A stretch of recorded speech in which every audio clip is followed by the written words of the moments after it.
Olá, alunos do terceiro ano, tudo bem com vocês? Eu espero que sim. Vocês já devem estar assistindo essas videoaulas desde segunda-feira, então já sabem que a gente segue nesse formato até que as aulas presenciais sejam retomadas. E assim é uma excelente alternativa, pois a gente continua passando o conteúdo para vocês e vocês continuam assistindo e um ritmo de estudo em casa, tá? Bom, essa aula é uma aula curta, o que é um desafio, vocês sabem disso. Eu gostaria que vocês pegassem a apostila de vocês e o caderno para anotar dúvidas, alguma informação que não ficou muito clara, ou de repente uma curiosidade, algo que tenha vindo aí na mente de vocês e que através dessa videoaula não vai ser possível a gente conversar, tá bom? Então, quando a gente retomar, eu vou voltar um pouco nesse conteúdo e quero olhar essas anotações de vocês, tá certo? Bom, então, eu vou dar continuidade à nossa última aula, ao último capítulo que nós estudamos em sala, na semana retrasada, que foi a frente A. Então, nós encerramos a frente A e agora eu vou iniciar a frente B. Então, eu quero que vocês abram no capítulo 1 da frente B.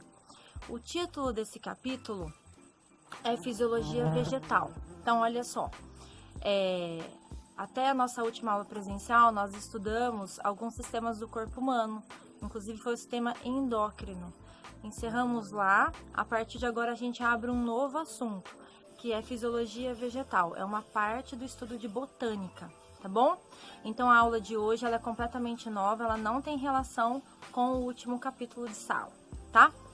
Bom, alguns conteúdos que eu vou falar agora aqui na aula de Fisiologia, eu já falei o ano passado, no final do segundo ano.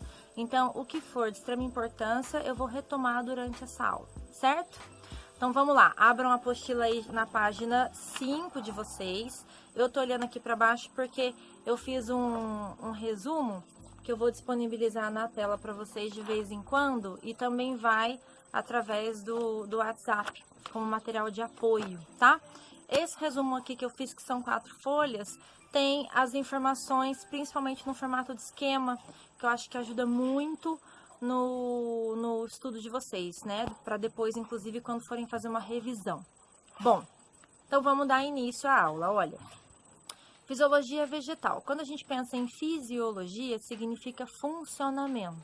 Já falei isso algumas vezes em sala. Anatomia é a composição e função de algumas estruturas do organismo. E a fisiologia é o funcionamento. Então, a gente vai estudar como é o funcionamento de alguns tecidos dentro dos vegetais, que inclusive garantem a sobrevivência da planta, tá? O sucesso da fisiologia, então, permite que a planta resista aos fatores externos, tá certo?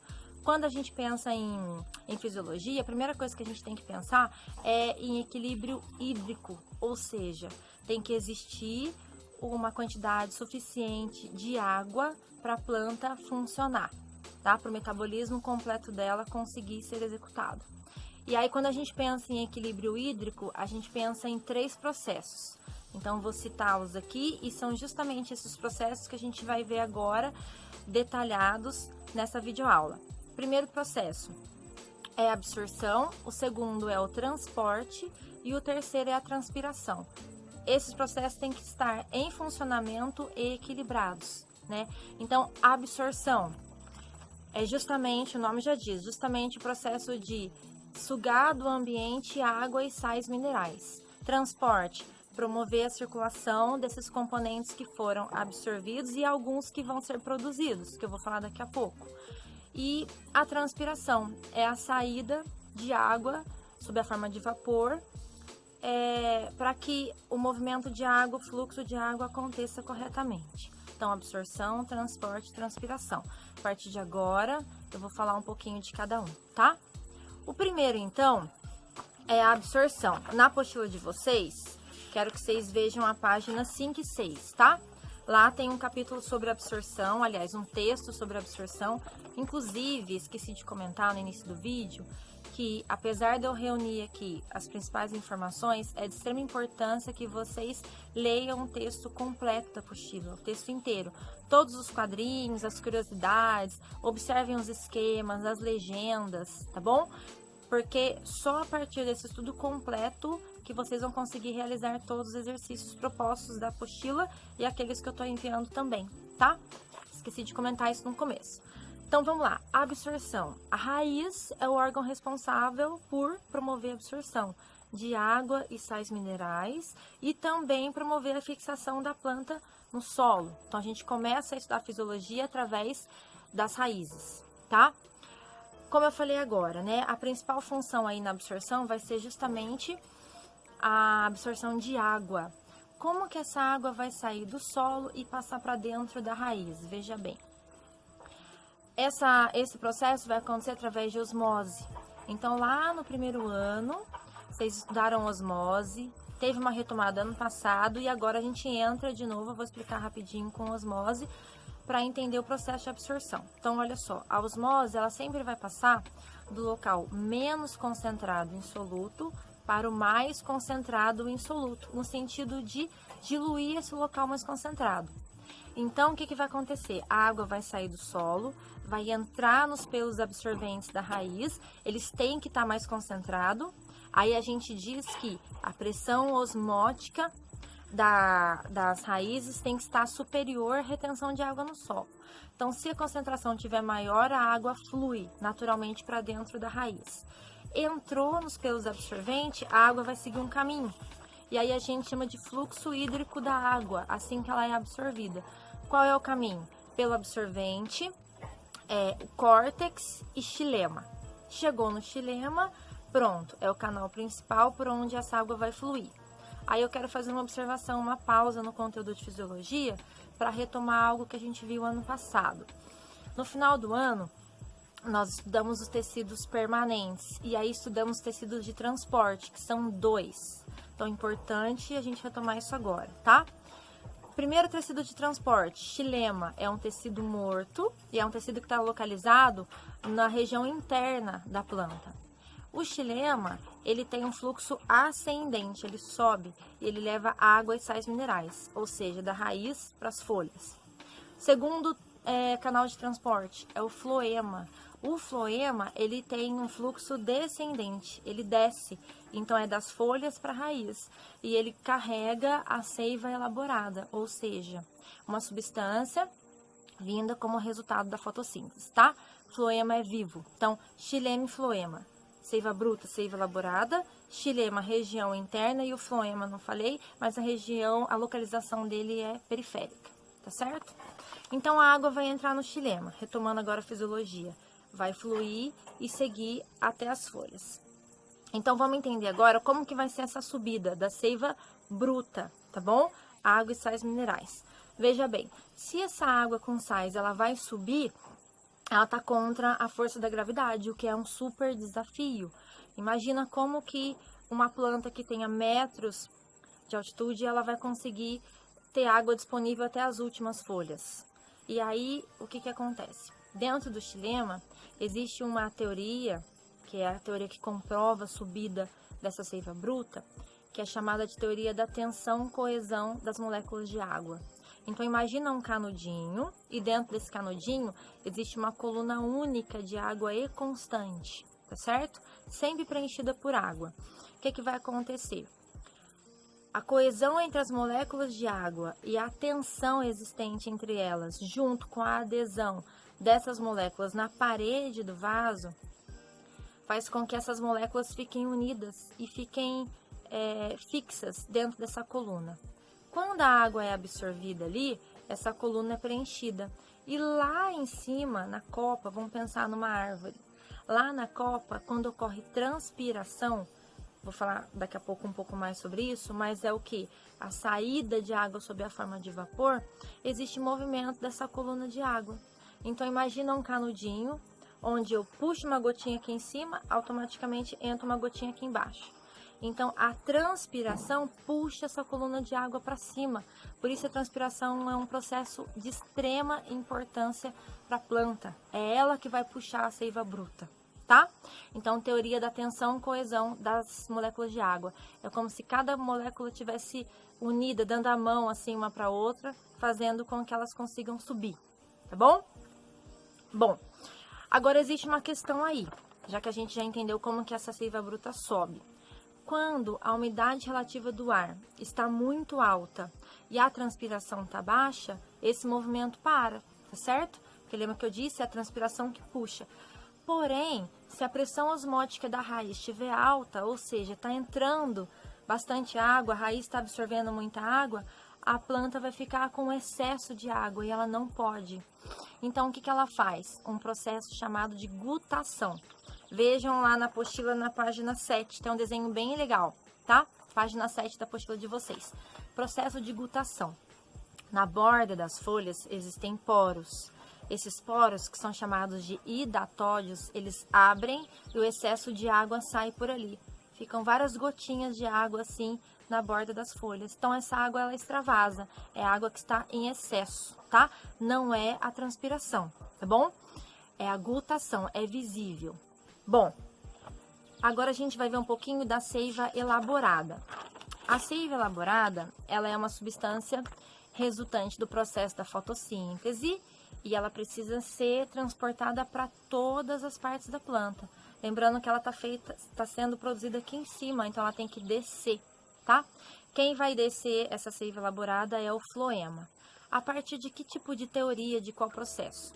Assim como para a seiva bruta existe a teoria da tensão-coesão, para a seiva elaborada existe uma teoria chamada teoria de Mint, tá? Que comprovou como que circula essa seiva elaborada na planta. Então, veja bem, quando a água sobe através da tensão-coesão e entra nas folhas, a folha está sob alta concentração osmótica. Aliás, desculpa, alta pressão osmótica, está muito concentrada. A água sobe e dilui. Conforme ela dilui, começa a diminuir essa pressão osmótica. Aí outras regiões da planta, por comparação, começam a ter uma pressão osmótica superior. Então, assim que a água sobe pelo xilema e vem diluindo os trechos, as estruturas da folha, misturando com o que foi produzido, ela começa a passar para dentro do floema e sair novamente para outras partes da planta, que agora estão sob alta concentração. Então, é como se existisse um fluxo único de água. Vamos imaginar assim, juntando tudo. A água sai do solo, entra no xilema. A água sobe. Conforme ela sobe, ela vai sendo misturada nas estruturas da folha, vai sendo incorporada com o resultado da fotossíntese, aí vai sendo formada a seiva elaborada, diminui a pressão osmótica, diminui a concentração, porque a água está ali. Aí a água sai pelo floema e começa a entrar espontaneamente em outras regiões que agora estão mais concentradas. Então, é como se existisse um fluxo único, tá bom? Na página 7 e 8 de vocês, na apostila, tem um esquema que mostra o estudo que comprovou essa teoria, que é a circulação da seiva elaborada. Vejam com calma essa pesquisa, esse esquema, tá? Que tá na página 7. Bom, então, o floema, ele desce, ele tá na região periférica da planta. Como que descobriram isso? Que o xilema tá dentro e o floema tá fora. A partir de uma situação, né, de pesquisa, onde alguns pesquisadores, isso há muitas décadas atrás, fizeram assim uma remoção de um pedaço de casca do tronco, ao redor do tronco. Então, imagina o seguinte processo. Pegaram um instrumento, cortaram um tronco, assim, dessa forma aqui longitudinal, puxaram um anel de casca e retiraram. Então, a região interna ficou exposta. Aí, observação. Qual foi a conclusão desse estudo? Eles perceberam que a planta continuou sendo hidratada.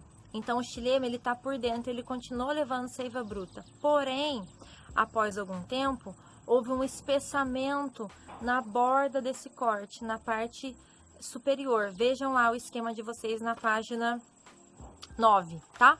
Houve um espessamento. Então, a seiva elaborada começou a descer, mas ela não teve por onde circular, ela foi interrompida. Aí, essa casca começou a ficar espessa. O que acontece em seguida? A raiz não recebe mais seiva elaborada, então as células morrem, tá? O último processo que a gente vai ver dentro da fisiologia vegetal é a transpiração. Bom, a transpiração é uma forma de devolver para o ambiente a água que entrou quando ocorreu a absorção, só que agora sob a forma de vapor, tá bom? Qual que é a importância da transpiração? Primeiro, é justamente ela que vai movimentar a coluna da água fixa dentro do xilema, como eu já falei agora no começo do vídeo. Segundo, através da transpiração é possível manter uma temperatura adequada dentro da planta. E terceiro, para a transpiração acontecer, o estômago tem que abrir. A gente já viu que é o estômago ano passado. Ele tem que ser aberto e quando ele é aberto, o CO2 entra e aí a fotossíntese pode acontecer. Então, são 3 importâncias, tá certo? Bom, então vamos lá. Quando ocorre a saída desse vapor de água, o estômago tem que promover um movimento. Essa abertura e fechamento do estômago acontecem a partir de 2 situações principais. Primeiro, a planta tem que estar hidratada, então a gente chama de movimento hidroativo. O que significa isso? Tem que ter água suficiente entrando, essa água tem que estar vindo pela coluna, seiva bruta lá dentro do xilema, e aí as células guarda, que são as células que compõem o estômago, elas têm que estar túrgidas, ou seja, elas têm que estar cheias de água. Quando elas são preenchidas de água, elas se afastam um pouquinho. E aí elas promovem um orifício chamado ostíolo. Vimos isso ano passado também. Aí o vapor consegue sair e ao mesmo tempo o CO2 consegue entrar. Junto com esse movimento hidroativo, também para abrir o estômago tem que existir um movimento chamado de fotoativo. Então o nome já indica, a planta tem que estar iluminada. Quando existe presença de luz adequada na planta, as células acessórias, que são aquelas que estão ao redor do estômago, elas capturam potássio, elas absorvem potássio. Aí tem todo um mecanismo que a gente já estudou também, faz com que a célula guarda fique túrgida também. É um auxílio para a célula ficar cheia, tá? Isso faz o estômago abrir. Então tem que ter movimento hidroativo e movimento fotoativo. Existindo os 2 perfeitamente, o estômago está aberto. Tá bom? Bom, para encerrar então, já que a abertura e o fechamento do estômago é tão importante para promover a transpiração e a fotossíntese, quais são os fatores e de que forma eles promovem esse movimento? Eu fiz uma tabelinha aqui no resumo que eu disse a vocês no início do vídeo, aí quero que vocês vejam essa tabelinha aí conforme vocês vão ouvindo a aula agora, tá bom? São 3 fatores: luz, gás carbônico e água. Então, quando existe a presença de luz, o estômago abre. Na ausência de luz, o estômago fecha. Disponibilidade de água. Quando há disponibilidade de água, então lembra daquele movimento hidroativo, o estômago abre. Quando não há água, o estômago fecha. E o CO2, só que agora ele dentro da folha. Quando existe muito CO2 dentro da folha, o estômago fecha. Por quê? Não está sendo necessária a absorção de CO2. Tem CO2 suficiente para a fotossíntese acontecer. Quando não há muito CO2 dentro da folha, o estômago abre. Tá bom? Bom, espero que vocês tenham compreendido assim essas principais informações do capítulo. Anotem as dúvidas, tá certo? E façam as atividades. Até breve, um abraço para todos, tô com saudade.